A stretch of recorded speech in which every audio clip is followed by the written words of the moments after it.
Mesdames, Messieurs, j'ai demandé tout à l'heure qui nous donnait le top de départ. On m'a dit c'est Mozart, donc j'imagine comme il s'est tu. Nous allons entamer ce débat qui est comment assurer la pérennité des projets et essaimer les bonnes pratiques.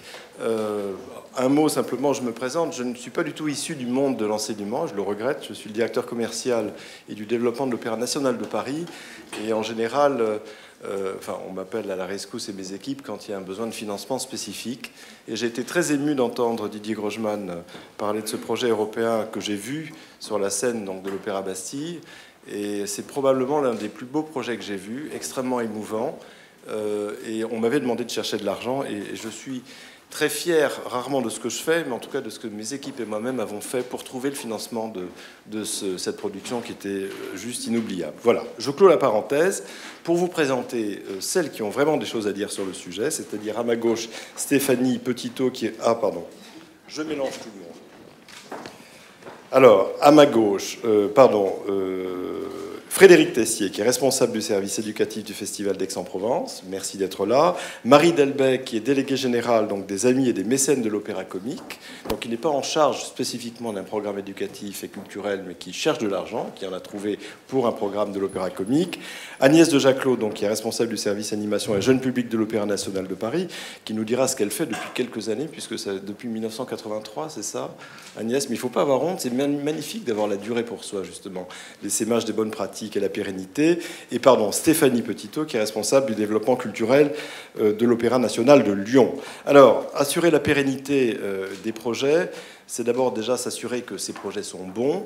J'en ai parlé avec Daniel Fouache. Qu'est-ce que c'est qu'un bon projet? Je pense que c'est une question qui a émaillé l'ensemble de ces débats, des débats de la journée. C'est un projet pédagogique, on l'a dit, qui s'inscrit dans la durée, qui rassemble les élèves, les professeurs, les parents d'élèves. C'est un projet qui éveille la sensibilité et le sens critique des élèves et qui suscite le désir, on a beaucoup parlé de désir, le désir d'écrire, de s'exprimer par la fréquentation des œuvres de l'art et de l'esprit. C'est un projet à travers lequel les professeurs trouvent une forme de reconnaissance aussi, reconnaissance de leur engagement avec le soutien, la plupart du temps, heureusement, des chefs d'établissement. C'est un projet d'ouverture qui ne cantonne pas les élèves et les professeurs à leur spécialisation, mais leur ouvre d'autres champs de réflexion. Enfin, un bon projet, c'est sans doute un projet exigeant, on l'a encore rappelé tout à l'heure, sur le plan artistique, qui réclame des efforts et qui est fondé sur l'excellence. D'ailleurs, Didier Grosjean rappelait l'importance des conditions professionnelles de l'exercice de son art, notamment au théâtre d'Aulnay-sous-Bois. Alors, Frédéric Tessier, c'est bien vous. Vous êtes responsable du service éducatif du Festival d'Aix-en-Provence depuis 2007. C'est Bernard Faucroul qui vous a confié cette responsabilité. Il n'est pas là. Je peux quand même rendre hommage à l'ensemble des directeurs de théâtre, parce que sans eux, ces projets ne pourraient pas se développer. Que ce soit M. Faucroul, M. Deschamps, M. Dorny, je pense qu'ils sont à l'origine et très moteurs, en tout cas, dans l'action que vous menez. Alors, est-ce que vous pouvez nous parler, justement, du développement des ateliers de pratique artistique que vous menez tout au long de l'année, car vous êtes le représentant d'un festival, donc vous avez une temporalité un peu différente des établissements représentés par les autres intervenants. Oui, l'enjeu, la difficulté pour nous, festival, surtout quand on travaille sur le temps scolaire, c'est comment garantir une accessibilité, une participation, une implication de tous les participants et bénéficiaires du projet dans un temps qui est le temps scolaire, c'est là où quand même on a les élèves, pour un événement qui va se passer au début des vacances d'été. Donc comment mettre en œuvre suffisamment d'appétence, d'outils qui puissent pérenniser ce projet sur une année scolaire, le prolonger dans sa temporalité. Donc pour moi, il y a une dimension essentielle qui est quand même le partenariat. Un projet, on le construit avec les enseignants, avec une collectivité, une tutelle, et on le pense ensemble, et enfin on supporte chacun ses compétences, et on ne s'essouffle pas à tout porter, tout seul, c'est important. Très souvent, moi, je démarre mes projets par de la formation, donc d'enseignants. Mes formations, pas seulement je vais vous donner du contenu, je vais vous nourrir, et puis vous partez avec tout ça, et allez-y. Ces formations, déjà, ils sont en commun avec l'autre service du service passerelle. Je suis l'éducatif, mais il y a le socio-artistique, c'est-à-dire qu'on mixe enseignants et partenaires sociaux et acteurs du milieu social, parce que des problématiques d'école et des problématiques familiales, il n'y a qu'un pas. Voilà, on donne beaucoup de temps à l'échange et à la conduite de projet. Et on propose aussi à beaucoup d'enseignants qui, il nous semble avoir mené un projet un peu remarquable l'année précédente, de le présenter à d'autres enseignants, afin que ça soit quelque chose qui s'échange, se nourrisse. Et la bonne pratique vient aussi de la pratique des enseignants. Donc voilà, la formation des enseignants, mais aussi la formation des artistes et des transmetteurs, parce que maintenant le métier de musicien est amené à beaucoup bouger, c'est-à-dire que n'importe où ils vont dans un contrat, on leur demande d'intervenir pour une prison, pour une école, le lendemain pour un lycée, et en fait c'est pas inné, ça c'est pas ce qu'on apprend forcément dans des conservatoires. Donc comment on peut nourrir ces outils-là? Donc on travaille avec des artistes qui ont expérimenté essentiellement à l'SO Discovery ou Philharmonie de Berlin, qui ont expérimenté depuis 20 ans déjà cette question de la transmission en utilisant des outils artistiques, création, innovation. Voilà, donc aussi ça. Et après, je pense qu'il y a, comme très important dans tout projet qui veut tenir sur longtemps, la question de son essaimage et de sa diffusion et de sa pérennité. Comment il peut vivre sans nous aussi? C'est-à-dire, qu'est-ce qu'on a mis en place comme outil qui puisse permettre au projet d'évoluer, de vivre seul, de se transformer voilà, par la pratique et l'appropriation qu'on en fait enseignants et élèves. Vous avez parlé d'une création d'une formation de musiciens relais. Vous pouvez nous en dire plus? Alors justement, quand on a commencé à se poser la question des intervenants dans le milieu scolaire, il m'a semblé important déjà de rompre avec le conférencier. On parle de pratique, on parle de faire, mais on n'a pas forcément autour de nous l'intervenant idéal qui allie compétences artistiques, créativité, innovation, capacité d'improviser et pouvoir de transmettre et ce souci pédagogique. Donc il fallait peut-être essayer de motiver ça, d'aller puiser chez ceux qui savent le faire et qui l'ont fait depuis longtemps. Mes premiers partenaires ont été l'Orchestre Philharmonique de Berlin, et ensuite j'ai appris à travailler avec le London Symphony Orchestra. Donc voilà, cette compétence un peu anglo-saxonne, c'est d'abord on fait, le savoir-faire, et on comprend ce qu'on fait, plutôt que d'expliquer pour faire. Donc c'est une dialectique assez intéressante dans nos deux méthodes, et du coup on met ces outils-là à disposition. Pendant plusieurs week-ends, on invite des musiciens de cycle 3 de conservatoire, mais aussi des étudiants du CFMI, Centre de formation de musiciens intervenants, qui sont amenés à intervenir dans l'école, à rencontrer des artistes. Alors ça peut être ces musiciens du LSO ou de la Philharmonie, mais ça peut être aussi un chorégraphe qui a travaillé dans l'espace public avec des musiciens, un musicien de jazz, parce que tous aussi sont confrontés à une question de créativité et d'improvisation. Et que quand on travaille avec un groupe qui n'a pas de pratique artistique, très souvent on est quand même amené à travailler sur l'aspect créatif, à susciter cet imaginaire, à le mobiliser. Et là où est l'intérêt, c'est justement de se donner des outils, de permettre des outils de comment on mobilise tout ça et comment on arrive à un projet créatif qui a un peu de tenue quand même. Comment on cadre le résultat, là, c'est pas l'improvisation libre, il faut quand même savoir un peu où on va, mais comment on intéresse les enfants et comment on les implique par le fait qu'ils soient créateurs de leur projet. Alors, ce qui est très impressionnant, c'est les chiffres que vous m'avez communiqués. Vous travaillez avec plus de 3500 élèves par an, 100 classes, c'est considérable. Comment vous faites, comment opérez-vous d'ailleurs une sélection de ces classes? En fait, alors c'est impressionnant, sauf si on le compare avec une maison d'opéra, hein, parce que nous, nos élèves, ils vont voir un spectacle en fin d'année qui est une pré-générale, donc à moins de pousser les murs, on a une limite physique de voilà. Mais Comment arrivez-vous à travailler avec 3500 élèves? Et vous m'avez dit que d'ailleurs ça débordait l'Académie d'Aix-Marseille. Ben, déjà, on travaille sur un territoire qui doit respecter une certaine logique entre urbaine, ruralité. Voilà.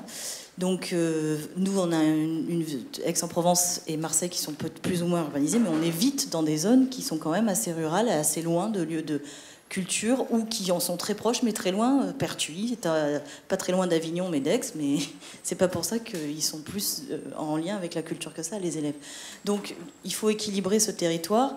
Ben, nous, on propose des programmes auxquels les enseignants adhèrent via leur tutelle, rectorat, ils s'inscrivent, et à partir de là, on les accompagne, on les reçoit très souvent par groupe ou régulièrement, on construit le projet avec eux, et toute l'année, on est en relation, c'est-à-dire qu'ils ont un correspondant toute l'année qui discute du projet avec eux. Voilà. Et donc, on arrive à la fin à les amener à voir l'opéra. Est-ce que vous avez rencontré des obstacles dans la mission qui est la vôtre? Ah ben, il y en a plein, hein, tout le temps. Par exemple Ben, la motivation. Il peut arriver dans le paradoxe d'un projet même de pratique artistique, c'est que les derniers concernés et les premiers bénéficiaires, c'est les élèves. On se réunit autour de la table, on parle du projet sans les élèves. Donc ils choisissent, enfin c'est un projet de classe, mais c'est pas un choix d'élèves. Donc à partir de là, on part pour des gens qui ne sont pas volontaires. Premier obstacle, comment on fait quand on a un enfant à qui on propose une pratique vocale et chorale, qui s'enferme avec sa blouse, sa capuche jusque-là et qui se met au fond de la salle. Bon, ben voilà, détour, intervention de la pratique artistique, et l'artiste est là pour justement trouver les cheminements qui font que tu appartiens à cette expérience collective, tu as le droit de ne pas aimer chanter, mais on va trouver le moyen de t'inclure dans le projet. Comment on fait pour quand un enseignant n'a pas vraiment partie prenante du projet. Là, des fois, on sent qu'on a manqué aussi quelque chose dans la préparation. Peut-être que voilà, l'implication plutôt que la participation, c'est très important. La question d'appropriation. Comment créer du sens commun à tous, comment s'approprier le projet pour qu'enfin il puisse vivre et qu'on ne rencontre pas ces obstacles. Alors le thème du débat, c'est pas les échecs, heureusement, mais c'est important quand même de souligner parfois les difficultés. Marie Delbet, donc vous occupez un poste particulier, vous êtes déléguée générale, c'est ça, de l'AMOC, donc l'association des mécènes et des amis de l'opéra comique. Et le paradoxe, c'est que vous avez levé des fonds et que vous soutenez des projets pédagogiques dont vous êtes à l'initiative, des projets pédagogiques et sociaux. On s'est un peu parlé au téléphone, vous m'avez dit c'est pas si simple, il y a des problèmes de transport, la culture est parfois vécue comme un obstacle, il y a des problèmes de distance, les horaires des théâtres ne sont pas forcément compatibles avec les horaires de l'enseignement. Il y a aussi des limites budgétaires, mais ça, a priori, vous réussissez à les surmonter. Est-ce que vous pouvez nous parler de ce projet ?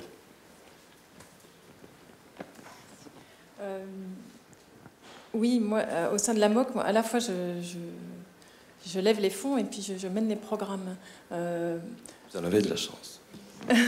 Mais on a deux programmes, un mécène de regard et Sperata. Sperata est né du premier, en fait. C'est un mécène qui est venu nous voir pour nous demander de lui construire sur mesure un programme.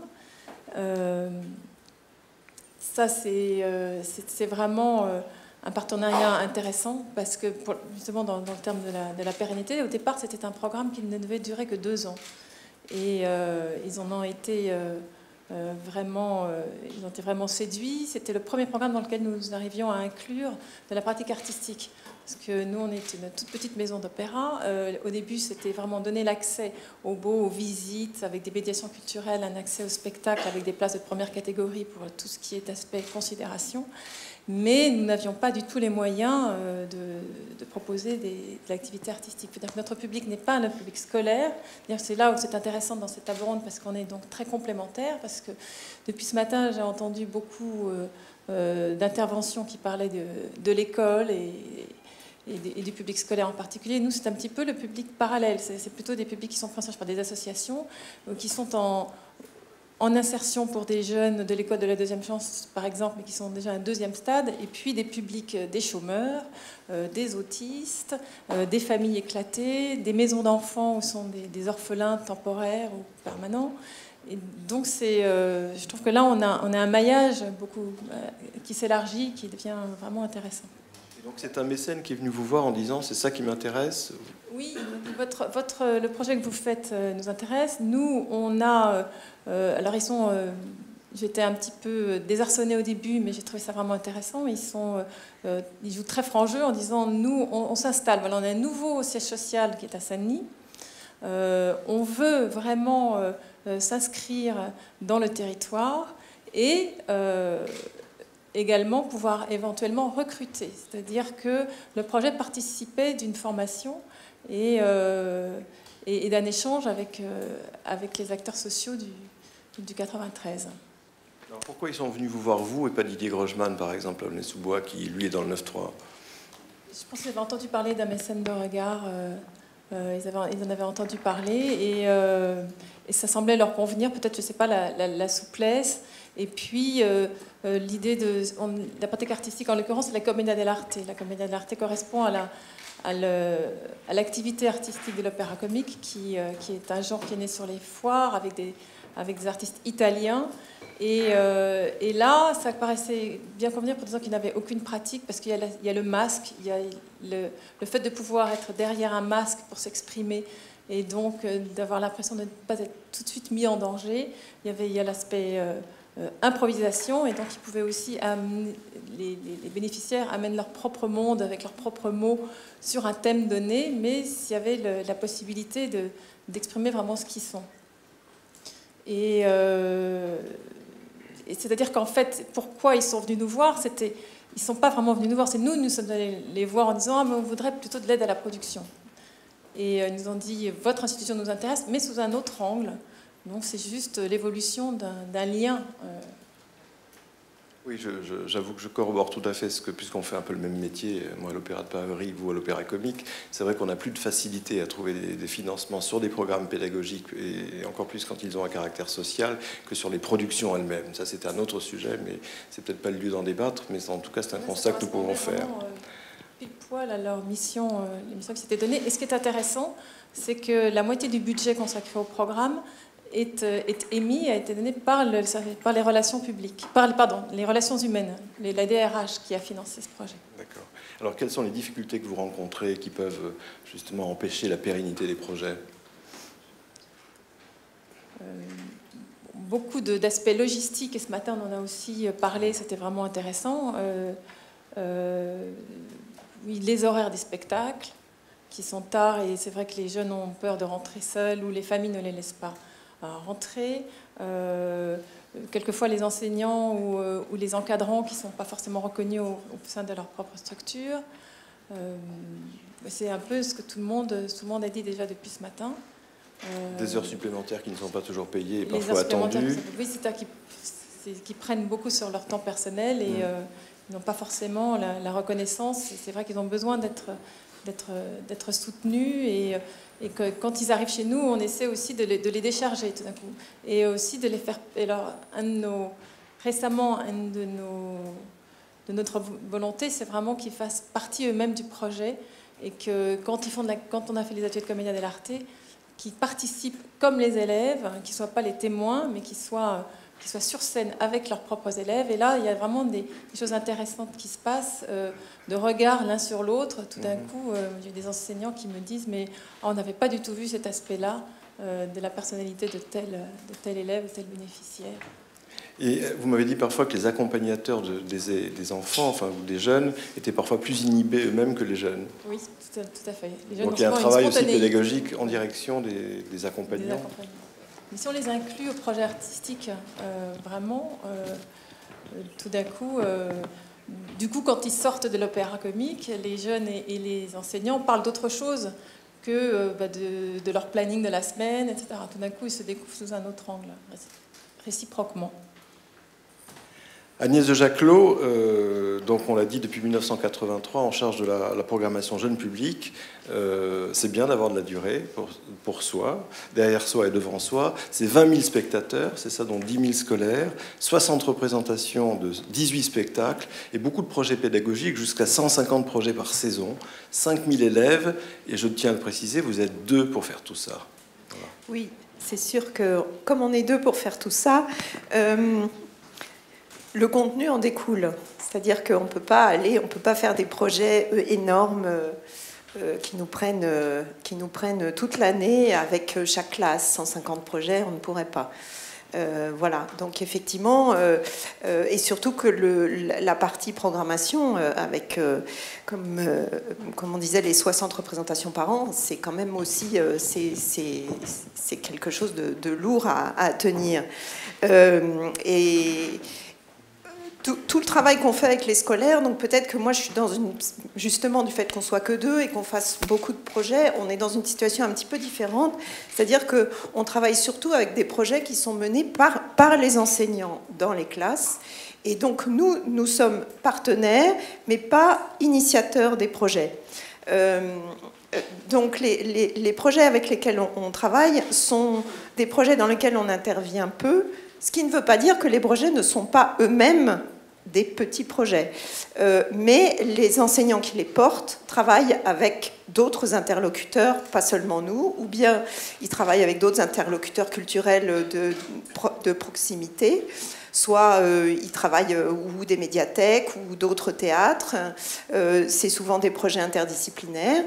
Et nous apportons une petite pierre à ce projet. Alors parfois les projets sont plus gros, comme par exemple l'année dernière on a fait un projet autour d'Alcina en liaison avec les talents lyriques, où on a mené on était vraiment partenaire d'un gros projet qui s'est mené presque toute l'année avec quelques classes qui ont fait, certaines avec la Maison du Geste et de l'Image, ont tourné un film.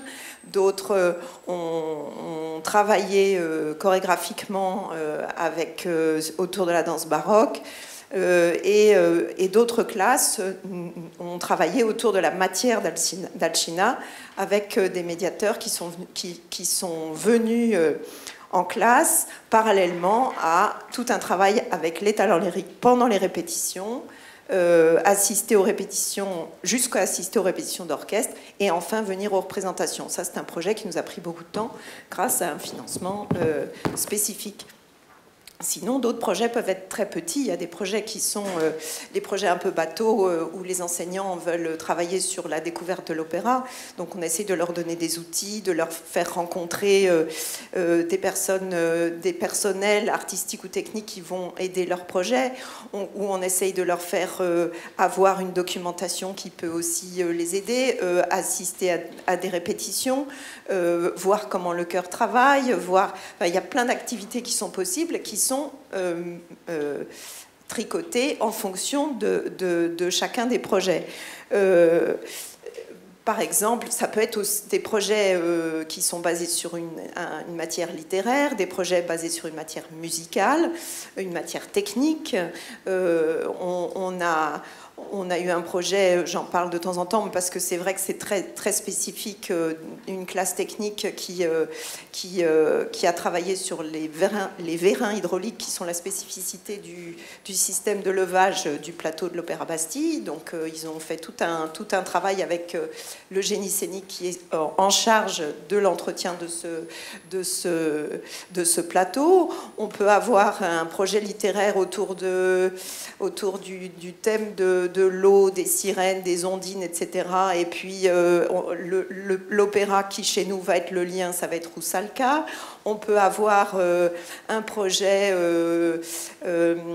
autour du plutôt plastique, et on va avoir une classe qui va travailler sur le graphisme, comment dire, l'image publique qu'on peut donner d'un spectacle. Donc cette classe aura rencontré les gens qui font eux-mêmes l'image de l'opéra. Ils auront vu comment on fabrique le décor, ils auront vu les éléments esthétiques du spectacle, ils auront vu des répétitions, et ensuite eux-mêmes, dans leur cadre scolaire, vont créer des visuels qui pourraient correspondre aux visuels du spectacle. On peut aussi avoir... c'est très varié. Évidemment, pour la pérennité de ces projets, puisque c'est ça la question du jour, nous sommes la structure culturelle qui est partenaire, mais c'est les enseignants qui portent le projet. Donc c'est les enseignants qui manquent ici un petit peu pour pouvoir répondre à vraiment répondre à cette question. C'est-à-dire que nous, on ne peut travailler qu'avec des enseignants volontaires, on ne peut travailler que si on a suscité... Ce qu'on peut faire, c'est susciter le désir que les enseignants travaillent avec nous. Et puis ensuite, une fois qu'on a cette volonté de travailler, faire des propositions suffisamment diversifiée, de suffisamment grande qualité pour que vraiment il y ait l'intérêt de faire ces projets, et accompagner, travailler à la construction vraiment commune du projet. Pour ça, ça passe aussi par des formations, mais pas des formations, comme tu disais, pas des formations qui viennent là pour donner aux enseignants, prêcher aux enseignants la bonne parole, mais au contraire, des formations où l'enseignant, il a son bagage, il a son champ d'action, nous avons notre champ d'action, et on fait qu'au cours de ces formations, les deux champs d'action se rencontrent, qu'ensuite, nous, on sache comment eux, ils fonctionnent, et eux, ils sachent comment nous, on fonctionne pour que les projets se construisent de manière correcte et intelligente. On voit d'ailleurs dans la durée que plus on travaille sur ces formations, plus les enseignants avec lesquels on travaille nous proposent des projets qui sont de grande qualité. C'est-à-dire que plus on avance, moins on a le projet bateau, on va faire de la découverte de l'opéra. Tous les enseignants qui ont travaillé avec nous dans le cadre de la formation, notamment dans les partenariats qu'on a avec les anciennes IUFM qui sont maintenant les ESP, dans le cadre de ces partenariats, on touche beaucoup d'enseignants en formation initiale et continue. Et donc ces enseignants-là, quand ils reviennent travailler avec nous, ce sont des interlocuteurs de choix et la co-construction est vraiment possible. Essaimer les bonnes pratiques, c'est aussi Réseau. Donc, tu es membre fondateur de Réseau, c'est intéressant. C'est un réseau donc européen de programmes pédagogiques. Donc là aussi, vous échangez des idées sur les bonnes pratiques dans chacune de vos maisons d'opéra. Oui, essaimer les bonnes pratiques, c'est sûr que c'est échanger. Il y a différents types de réseaux. Réseau en est un. Réseau, c'est le réseau pour la sensibilisation à l'opéra et à la danse, qui existe depuis presque 20 ans, qui comprend maintenant 83 membres dans 22 pays. Et qui a la particularité vraiment d'être un réseau actif, c'est-à-dire que ces membres sont tous des gens qui travaillent sur le terrain. Et donc les moments où on se rencontre, ce sont des moments justement d'échange de bonnes pratiques, de travail commun sur des thèmes où on a chacun son... l'intérêt de ce réseau, c'est la diversité, c'est-à-dire qu'il n'est pas imaginable de vouloir faire exactement ce que fait le voisin. C'est intéressant de voir qu'avec des cultures différentes, avec des histoires différentes, des histoires musicales différentes, des histoires d'enseignement de la musique différentes, des histoires de pratiques culturelles différentes, les solutions de territoires différents aussi, les solutions sont très différentes. Mais donc c'est intéressant de pouvoir, en échangeant, nourrir sa propre pratique, faire avancer sans rester dans son petit précaré de ce qu'on a l'habitude de faire. Voilà, la diversité permet vraiment de faire avancer les choses. Tu me disais que dans les contrats de musiciens, notamment en Grande-Bretagne, les musiciens ont l'obligation de consacrer quelques heures, c'est ça, à l'enseignement, à la pédagogie? Au LSO. En fait, même LSO et Philharmonique de Berlin sont des orchestres un peu autogérés. Et en fait, ils s'impliquent dans les actions éducatives parce que ça fait aussi vivre la vie de l'orchestre. Ils ne le subissent pas, ils en sont acteurs. Donc c'est ça qui est assez intéressant, parce que forcément ça vient aussi du modèle économique de ces pays-là où le financement public est bien moindre, et du coup c'est obligé de les rendre assez créatifs, innovants, et d'aller occuper des territoires que on n'occupe peut-être pas toujours nous ici dans nos systèmes de financement et de modèle économique. Voilà, et d'ailleurs, il y a aussi des orchestres dans Réseau, puisque ce qui nous anime tous, c'est cette sensibilisation à l'opéra, à la danse, à la musique, et que les pratiques des uns, que ce soit pour un orchestre, que ce soit pour comme à Porto, la Casa da Musica, que ce soit dans les pays nordiques, ce qui nous anime tous, c'est cette sensibilisation. Et donc, c'est intéressant d'avoir ce lieu, cette plateforme d'échange où on puisse faire avancer les choses. Merci. Stéphanie Petitot, donc vous êtes responsable du développement culturel à l'Opéra national de Lyon. Vous accueillez 10 000 élèves de la maternelle à la 3e, qui viennent notamment en spectacle en journée. Et vous m'avez dit 3 000 lycéens, donc plutôt le soir. Et vous développez beaucoup la découverte de la pratique artistique au service d'une ambition citoyenne et démocratique. Alors qu'est-ce que ça veut dire ? Ça veut dire qu'au service développement culturel, on fait partie d'un projet global, qui est le projet de l'Opéra national de Lyon. D'abord parce qu'on est une institution publique et qu'on est financé par les pouvoirs publics. On a un opéra national, donc on a une convention qui nous lie avec les principaux pouvoirs publics. Et deuxièmement, parce qu'on a la conviction que l'art a sa place partout, que ce soit à l'école, que ce soit dans des centres sociaux, que ce soit à l'hôpital, que ce soit en prison, et que on œuvre pour que l'art ait sa place partout. Pour aussi peut-être revenir un peu à la question qui nous réunit là ce soir sur sur la table ronde sur la question de comment pérenniser et s'aimer les bonnes pratiques. On ne serait pas tous là ce soir si on avait une bonne réponse. Moi, j'ai beaucoup réfléchi, ça m'a posé plein de questions d'essayer de répondre à cette interrogation-là, et j'en suis venue à la conclusion qu'il n'y avait pas de recette et que c'était quelque chose qu'il fallait partager, parce que s'il y a quelque chose à pérenniser, c'est vraiment de se dire qu'on est dans une démarche expérimentale et qu'il n'y a pas de recette, il n'y a pas de projet clé en main, et qu'on se laisse vraiment le temps. Alors ça demande des moyens, notamment humains, parce que prendre le temps de se connaître entre partenaires, d'intervenir au niveau d'expertise qui sont les nôtres, de se mettre d'accord sur ce qu'on attend d'un projet, ou pas d'accord, mais être d'accord qu'on le fait ensemble, de se mettre aussi au diapason et à la temporalité de chacun des uns et des autres. Ça, c'est vraiment un gros challenge sur les projets en général, et concerne tous les publics, tous les territoires, voilà, sans stigmatisation.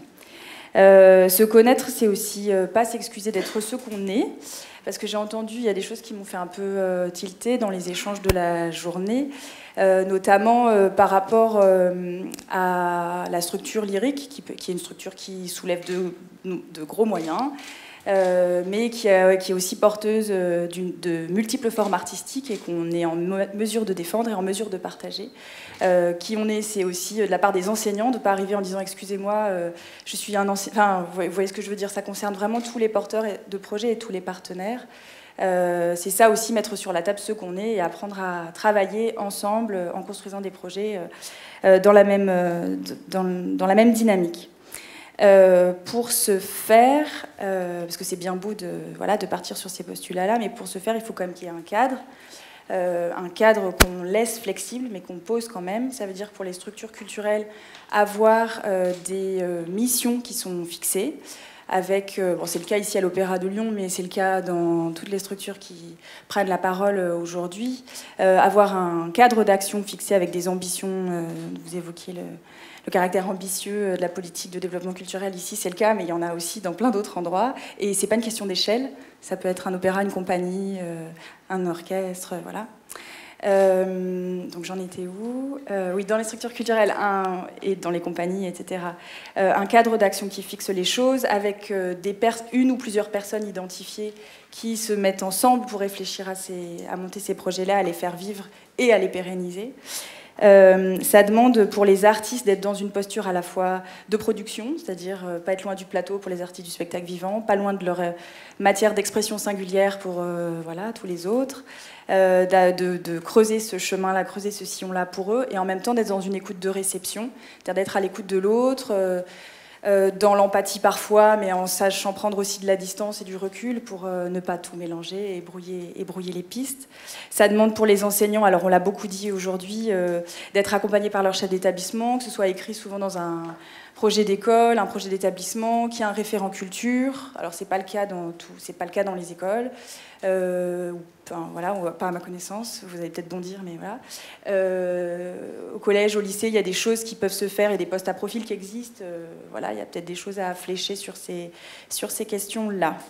Vous m'avez parlé d'un projet spécifique qui s'appelle Opéra à l'école, qui concerne 600 enfants. Ouais. Vous pouvez développer ce projet ? Oui, je pourrais. Vous avez vu pour la plupart la vidéo aussi de ce matin qui expliquait, qui prenait le temps, atelier par atelier, qui ouvrait une fenêtre sur ce qui se passait dans vraiment ce que je disais au début, c'était peut-être un peu. Vraiment, ce qui nous anime, c'est ce qui se passe dans les ateliers, et le processus est encore plus. Et la chose la plus importante, on se pose beaucoup de questions. Par exemple, on est une structure culturelle, donc on produit des spectacles vivants. On produit des spectacles. Et est-ce que à chaque fin de projet, il faut que l'aboutissement soit forcément un spectacle ? La question est ouverte parce qu'on s'est rendu compte sur le projet, notamment Opéra à l'école, qui était un projet de 3 années, de présence de nombreux artistes. Donc ils étaient 7 à la fin, ils étaient 3 au début, et je salue la présence ici de Nicolas Bianco, qui est un des initiateurs de cette dynamique-là. Donc 3 artistes au départ, 7 à la fin des 3 années, qui étaient présents de manière hebdomadaire dans une école primaire et un collège de Vénissieux. À la fin des 3 années, à la fin de chaque année, on présentait un état du travail, et à la fin de la dernière année, on est monté sur la grande scène de l'opéra avec 24 classes. On ne le refera pas. C'était une expérience extraordinaire qui nous a, et je l'ai dit aussi tout à l'heure, je ne vais pas être redondante, mais qui nous a tous appris notamment à réfléchir à nos pratiques, à décaler notre regard, à mettre en jeu les choses qu'on... on s'est beaucoup questionné autour de cette aventure-là. Et là, par exemple, on a mis en œuvre un nouveau projet qui s'appelle Des artistes à l'école, qui est sur un temps plus concentré, sur 2 années, avec une commande artistique plus précise d'un opéra à numéros.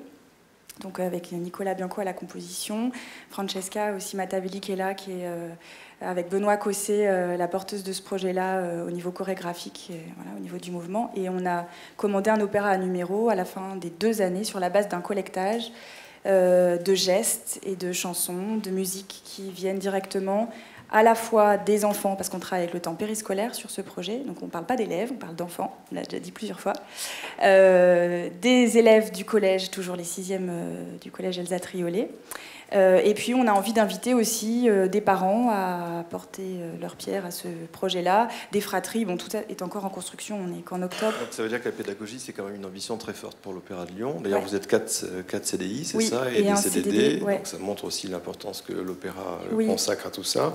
Est-ce que vous pouvez nous parler du pressing de Vénitieux? Oui, je vous parle du pressing de Vénitieux, c'est une vieille anecdote, après c'est juste pour... En fait, j'en ai parlé pour illustrer la façon dont on pouvait travailler sur le territoire, parce que...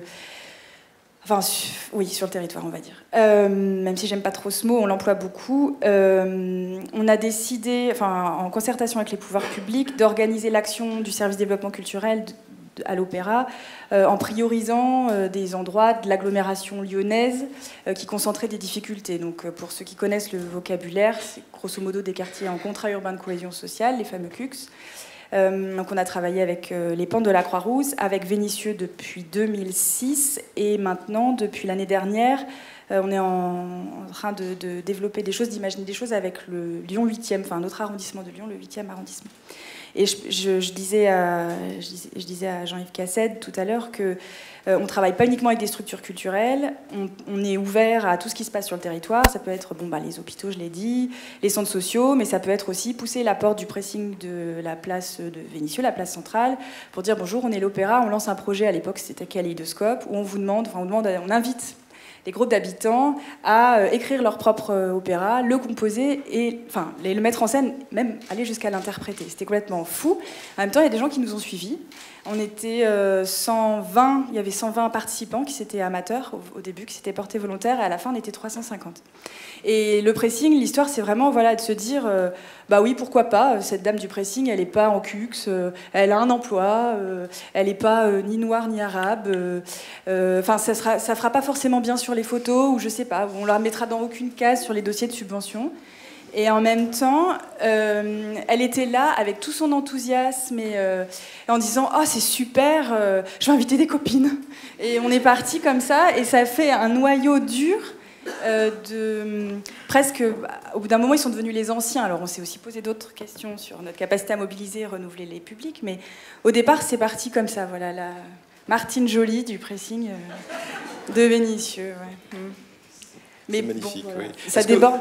Vous réussissez à faire intervenir régulièrement les forces vives de l'opéra, les musiciens de l'orchestre? Alors on s'y attelle. Est-ce que leur calendrier peut correspondre aussi à vos attentes? Il correspond parfois. Ça demande beaucoup de travail de pédagogie et de souplesse, mais de part et d'autre. Je dis de notre part parce que je parle de ma paroisse, mais parce que on est très conscient aussi qu'organiser une répétition publique dans une salle d'activité dans un collège, les conditions acoustiques ne sont pas des conditions idéales, on le sait, on le pose. Ça demande de la souplesse aussi de la part des musiciens. Mais c'est important d'imaginer ces échanges-là. On a vu... en fait, on sait tous que, parce qu'on l'a vu, la façon dont on intègre au plus tôt, quand on intègre au plus tôt dans les projets les artistes, donc ici il y a des danseurs du ballet, il y a des chanteurs du chœur et des musiciens de l'orchestre comme force vive artistique, mais ça concerne aussi les métiers techniques et administratifs. Plus on les invite à venir rencontrer les publics, on leur explique les projets, plus la relation elle se tisse, elle est forte et elle aboutit de manière plus riche. Donc c'est pas une mince affaire, mais on a réussi sur Opéra à l'école d'inviter les musiciens qui ont accompagné les élèves sur le plateau à venir répéter avec eux pendant des temps musicaux, des temps consacrés à ça, et ensuite ils les ont accompagnés sur le plateau. Voilà. Mais c'est pas toujours facile. Voilà. Je sais. Ouais. Merci beaucoup. On est dans les temps, je crois, et la parole est à la salle. Voilà. Qui veut poser une question sur le pressing, entre autres? Madame. Il n'y a pas quelqu'un en salle pour le micro? Non. Non. Bonsoir, Sally Poulain, je travaille au Théâtre de la Croix-Rousse sur Lyon, en relations publiques. Je reviens sur le thème de cet atelier qui est comment est-ce qu'on arrive à pérenniser un projet. J'ai l'impression qu'une des difficultés qu'on rencontre tous et toutes, c'est notre paradoxe, notre envie de à la fois travailler de saison en saison, d'année en année, avec des enseignants qui sont des forces vives, mais aussi d'arriver à ouvrir le projet vers des enseignants nouveaux, vers des établissements nouveaux, et en même temps garder cette idée de compagnonnage de saison en saison. Voilà, donc la question que je vais vous poser à tous et à toutes, c'est comment est-ce que vous arrivez à la fois à être fidèle et à être curieux aux partenaires. Voilà.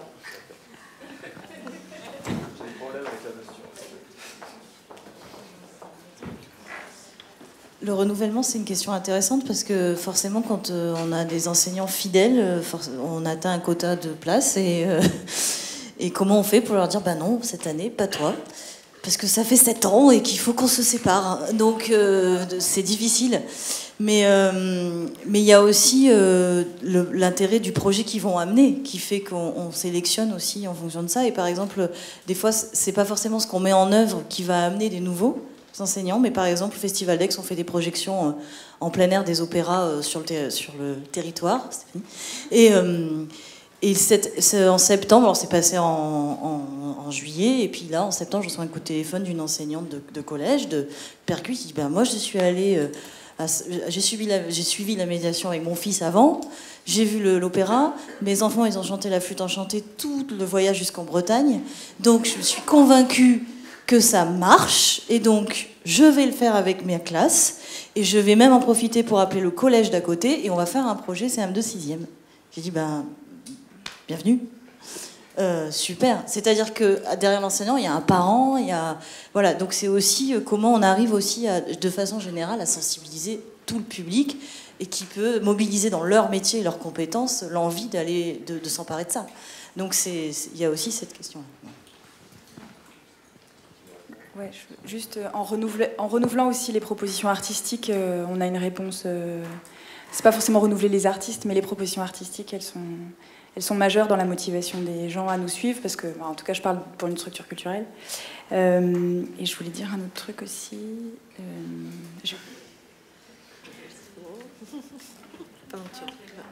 Oui, le renouvellement.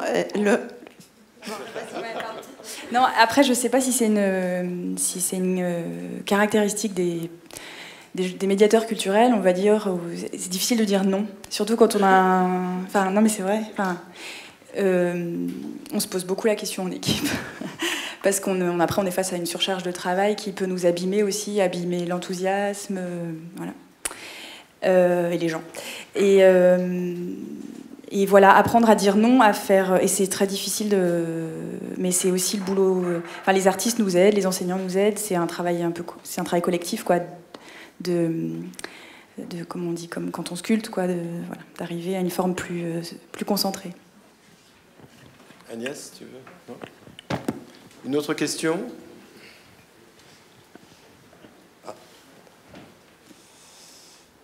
Bonjour, alors moi, donc Laurence Ripoll, je travaille avec l'école de la Deuxième Chance, donc l'école de la Deuxième Chance qui travaille beaucoup avec la MOC et qui travaille sur différentes façons. Enfin, il y a plusieurs choses qui sont faites avec la MOC, en particulier il y a Speranza dont on parlait tout à l'heure que vous avez vu sur le film, Sperata, pardon, et un autre programme au démarrage qui est de découvrir le beau, comme vous disiez tout à l'heure, et simplement découvrir ces spectacles. On parle depuis le début de la journée du fait que cette culture doit permettre de limiter la violence, de permettre l'ouverture, la tolérance et ainsi de suite. plus je vous écoute, plus je suis malheureuse parce que j'ai l'impression qu'il faut pouvoir travailler des années entières avec vous. Et moi, j'ai des stagiaires qui passent très peu de temps chez moi. Donc je voulais juste savoir s'il y a une possibilité... Enfin, est-ce que vous pensez, dans votre pratique, que nous, on peut travailler avec vous en sachant que nos stagiaires, si je prends mon cas avec la deuxième chance, ils sont là pour 10 mois et demi, grand maximum, mais ils peuvent partir n'importe quand dès qu'ils ont une solution. Comment est-ce que moi je peux arriver à trouver le moyen de leur offrir ces découvertes-là? Et on l'a vécu avec Marie Delbé une fois, je ne sais pas si vous vous souvenez, on est arrivé avec un groupe de jeunes femmes qui sont des pipelettes infernales et qui ne parlent tout le temps, et voilà, qui sont entrées dans l'opéra comique avec des yeux comme ça, extrêmement émus, on était toutes émues d'ailleurs, tous en même temps, et qui étaient tellement heureuses d'avoir découvert ça, d'avoir écouté, d'avoir simplement dit j'ai écouté une harpe, c'est tellement beau une harpe. Voilà, donc des choses comme ça, et on se dit là on a quelque chose, on va pouvoir faire de belles choses avec ça, mais on a peu de temps. Et c'est vrai que c'est, voilà, je vous écoute, qu'est-ce qu'on peut faire sur peu de temps avec vous? Le malentendu, c'est pérenniser un projet, ça ne veut pas dire toujours faire des projets longs. Enfin, pérenniser un projet, c'est pérenniser une relation ou c'est innover et expérimenter. Nous travaillons à Aix avec l'école de la deuxième chance de Marseille depuis très longtemps et on a toujours les mêmes encadrants et éducateurs, mais les élèves, ils changent. Mais ce qui est intéressant, c'est que c'est parfois dans... C'est quand même, nous, ce qui est fort, c'est la rencontre artistique et l'artiste qui est avec eux, qui fait un peu le choc, entre guillemets. Donc, on crée parfois des petits projets de pratique artistique, création d'un document. Enfin, on s'empare du livret, on en fait des projets radio, des créations sonores qu'on va diffuser sur le blog et tout ça. Voilà, qui donne une valorisation au projet sans les exposer trop. Et puis surtout, ce qu'on fait, c'est les rencontres avec des quintettes, des quatuors qu'on envoie à l'école de la deuxième chance. Et là, il y a un vrai échange. Et puis, ils iront peut-être pas en juin ou en juillet parce qu'ils n'y sont plus à l'opéra. Mais c'est pas pour ça qu'on n'a pas fait un projet qu'on s'est pas rencontré. Donc voilà, c'est la dynamique qui est très importante pour... Oui, Laurence, la pérennité, pour moi, elle est plus dans le lien avec la structure. Et on sait très bien que les élèves que vous accueillez, ils sont là pour une durée limitée. Et c'est un petit peu un pari. On se dit...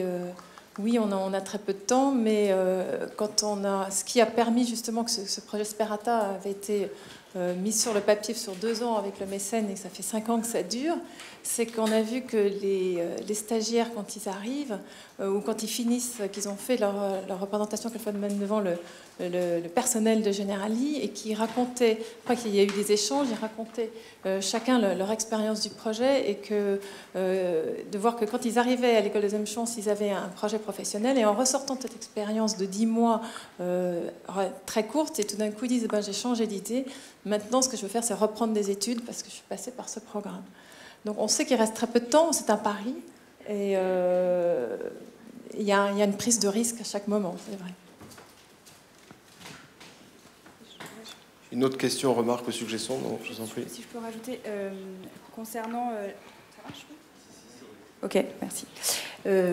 Concernant la question de pérennité et d'essaimage, il y a aussi une façon, ce que disait Frédéric, qui était... Enfin, je ne l'ai pas ressouligné, mais le fait que les projets, les dynamiques, en tout cas les démarches, elles peuvent vivre après sous d'autres formes, emparées par d'autres personnes, et voilà. On est aussi, nous on se pose aussi pas mal cette question-là. On a monté on a l'habitude de travailler avec des organismes de recherche ou d'accompagnement pour alors évaluer ou comprendre, évaluer et comprendre ce qui se passe sur les projets. Et par exemple là, on arrive alors, on n'en a pas vu encore on n'a pas vu encore tout le contenu final, mais il y a une étude qui a été réalisée par l'Institut français de l'éducation qui analyse ce qui s'est passé tout au long du projet Opéra à l'école et qui a pour vocation d'être diffusé, de servir d'outil à des enseignants qui voudraient monter des projets, à des artistes qui s'en saisiraient d'une manière ou d'une autre. Il y a aussi un documentaire qui accompagne cette étude avec des modules qui pourraient servir et faire en sorte que cette dynamique-là, parce que les projets, la nature aussi, la singularité des projets de pratique artistique, ça vaut aussi... les projets vaut aussi parfois par leur caractère expérimental et leur unicité, leur singularité. C'est très difficile de reproduire, et même si on voulait avec les mêmes... Enfin, c'est pas possible. Mais... Donc du coup, on a envie d'essaimer de cette manière. La notion de sélection, vous êtes un opéra national, mais vous avez des liens étroits évidemment avec la ville, le conseil général, je crois, le conseil régional. Comment faites-vous le choix des territoires, des zones dans lesquelles vous intervenez? Ça, c'est un choix politique. C'est un choix politique, ça se débat dans différents cercles. Chez nous, il y a un groupe de travail, alors il s'appelle le groupe de travail institutionnel sur l'action culturelle, qui réunit les partenaires avec lesquels on travaille, les partenaires publics, représentants de l'État, de la région, du département, des municipalités avec lesquelles on travaille. Et dans ce cadre-là, on débat sur la pertinence ou pas de travailler, de mettre l'accent sur tel aspect.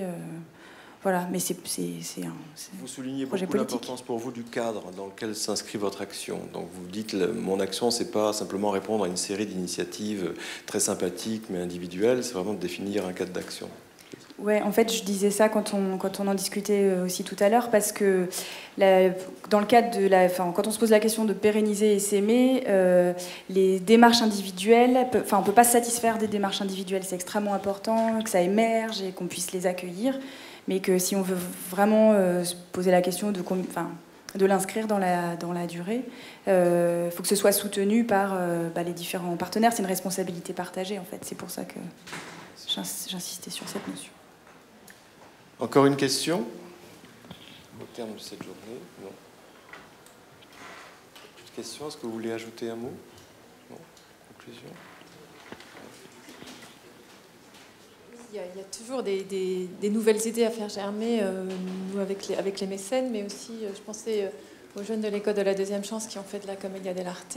C'est vrai qu'on n'a pas réussi à le faire cette année, mais comme on avait vu que les groupes marchaient très bien les premières années, l'idée c'était de proposer aux anciens de faire une troupe. C'était ça, et qui se retrouvent à un moment donné pour faire des représentations, mais aussi pour aller, une fois qu'ils sont rentrés dans la vie active, qu'ils ont rempli le contrat de l'école de la deuxième chance, qu'ils reviennent sur les lieux du crime, entre guillemets, et qu'ils puissent eux-mêmes raconter aux jeunes qui sont un peu plus craintifs au départ ce qu'ils ont vécu, et de faire un cercle vertueux de ces pratiques. Et avec les mécènes,